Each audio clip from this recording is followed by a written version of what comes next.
একটু সাইডে আসুন, এখানে থানার কথা বলি, এখানে রমনা থানার কথা বলছে যে রমনা থানায় যে রূপান্তরটা ওই জায়গায় রমনা থানা আন্ডারে, সেহেতু আমরা রমনা থানায় যাবো মামলা। আরেকবার হচ্ছে শাহবাগ থানায় আপনারা আসলেন, আসার পরে আসলে আমরা যে গতকালকে আমাদের সাথে যেই বৈষম্যবিরোধী কেন্দ্রীয় কমিটির সদস্য সচিব আরিফ সোহেল ভাইয়ের দেখা করার কথা ছিল, কিন্তু আমাদেরকে 6-9 করে আমাদের জাস্ট সময় জ্ঞাপন করা হয়েছে, আমাদের সাথে গতকালকে আর দেখা করেনি। তো আমরা গতকালকে আমাদের মামলা করার একটা প্ল্যান ছিল, কিন্তু তারা দেখা করার জন্য আমাদেরকে সময় জ্ঞাপন করছে, কিন্তু তারা দেখা করেনি, আমাদেরকে কোনো ব্যাপারে আশ্বস্ত করেনি।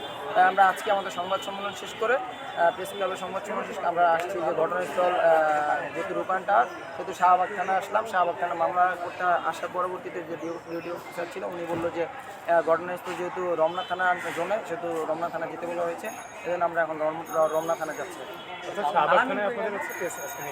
জি জি, শাহবাগ থানায় হবে না না, ওনার শাহবাগ থানায় ওই জোনটা নাকি যে রূপান টাওয়ারটা রয়েছে বৈষম্যবিরোধী ছাত্র আন্দোলন যে কেন্দ্রীয় অফিসটা, ওইটা রমনা জোনের আন্ডার। তো যেহেতু রমনা থানার আন্ডারে, এই জন্য আমরা রমনা থানায় যাচ্ছি। শাহবাগ থানায় আমাদেরকে প্রথম ইনফরমেশন দেওয়া হলো, আমরা শাহবাগ থানায় এসেছি। এখন পরবর্তীতে আমরা রমনা থানা উদ্দেশ্যে যাচ্ছি। আচ্ছা, যারা অসুস্থ বা আহত ছিল তারা এখন কি সবাই বাড়ি ফিরেছে?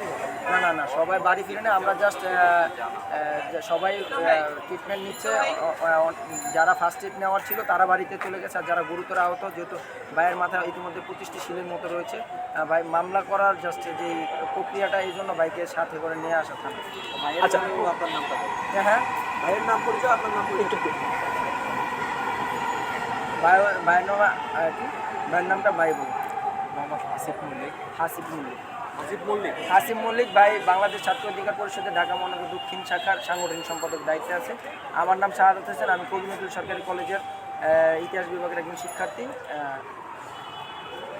আচ্ছা, আপনারা হচ্ছে যাদের নামে হচ্ছে মামলা করতে যাচ্ছেন তাদের নামগুলো একটু যদি বলতেন। আমরা তাদের কিছু গোপনীয়তার কারণে আমরা ইতিমধ্যে নামটি প্রকাশ করছি না। আমরা আমাদের মামলার যে প্রসিডিউর রয়েছে, প্রসিডিউর শেষ করে আমরা নথিপত্র সাংবাদিকদের দিয়ে দিব।